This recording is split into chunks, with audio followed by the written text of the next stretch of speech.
Hey Jess. Hey, Susan. Um, I'm Good gonna to be back here. I'm gonna keep it on track for this one. I'm not sure how that last one ended. Choo choo. I don't know. We're gonna see. I'm not sure how this Okay. was gonna end. We'll see. But I want to talk a little bit about educational interpreting because we said that you're either gonna go work for an agency or you're gonna go work in education. Pretty much. And with education, there's two different options, right? So you can either go, actually three if I you was going to consider say, the yeah, there are more than two, but yeah. they're two primary. Two primary is that you're going to go work for special school district in St. Louis County, Hmm. and that's we often just call that SSD. We'll say SSD, and it's they employ about 80 interpreters, which That's a large number. it's a large number. And I mean, if you consider most agencies probably have 8 staff at most, Hmm. consider one place of employment having 80 Hmm. interpreters employed And they cover the entirety of St. Louis County. in the entirety of St. Louis County. So that's all the way down, think of 270, like that Hmm. the whole 270 area is covered by special school district. That's And a what pretty big deal. happens, yeah, so what it's a really innovative idea. What's happening is the reason that it's called special school district is that it's kind of like a cloud district in that everybody who has an IEP, everyone who needs an individual education plan or who needs special education services, which includes deaf children who need an interpreter. Hmm. Everyone who has an IEP is considered to be in special school district instead of being in whatever your local school district is. Hmm. So they just put you automatically into this like cloud district. And so what happens then if this child moves to another school district in the county, their services aren't disrupted because they're still in the same district because they're Hmm. in special school For their district. services. Right. Yeah. So That it's makes sense. great. It's great. Which in contradiction and opposition, what happens in Illinois if someone moves down the road to another district? You have to start all over again. Start all over again. New IEP meeting, new services, new everything, new providers, new interpreter. That maybe a district that has never had a deaf child before, doesn't know Yeah. anything about interpreters, and so completely disrupted. So it's very nice, very a nice cohesive way to set things up in St. So it's Louis. compartmentalized in Illinois. Yeah, And by yeah, district. Yeah, yeah, yeah. that's complex.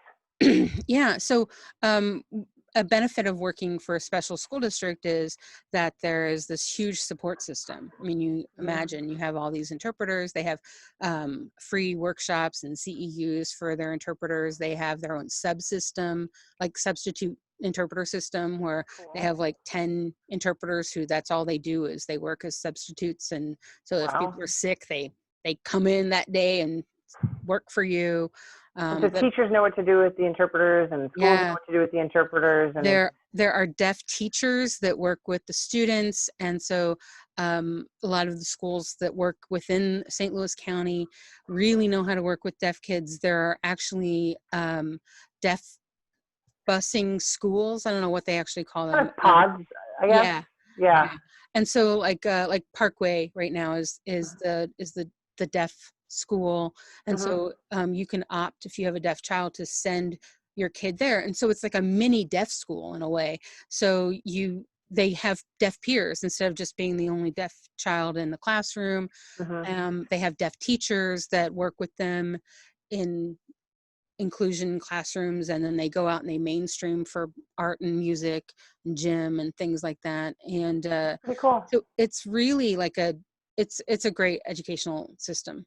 uh, and it's a pilot, it's a model nationwide. Hmm. It's a great place to work, and people really want to get in there. And Yeah.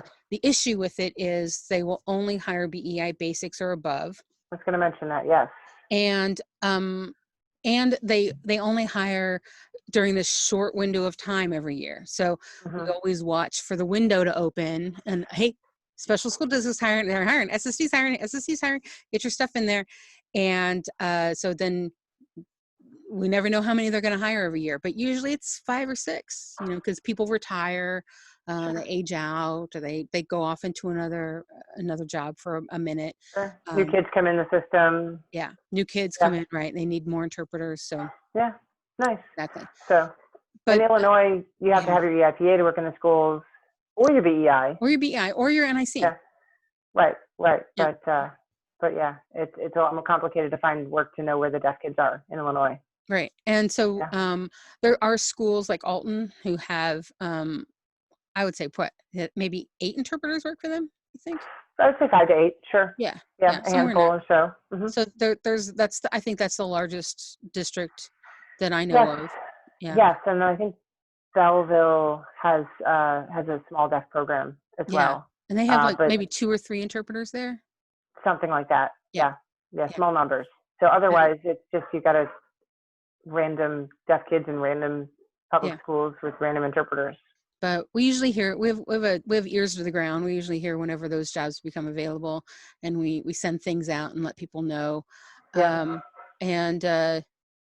So we'll talk more about the differences between and complications that can arise in Illinois, just because, like as we said before, sometimes it varies from district to district in Illinois, their knowledge of interpreting and deaf kids, and so Yeah, we'll get into that more next semester in the spring with educational specialized. Yeah, for sure. Okay, sounds good. okay.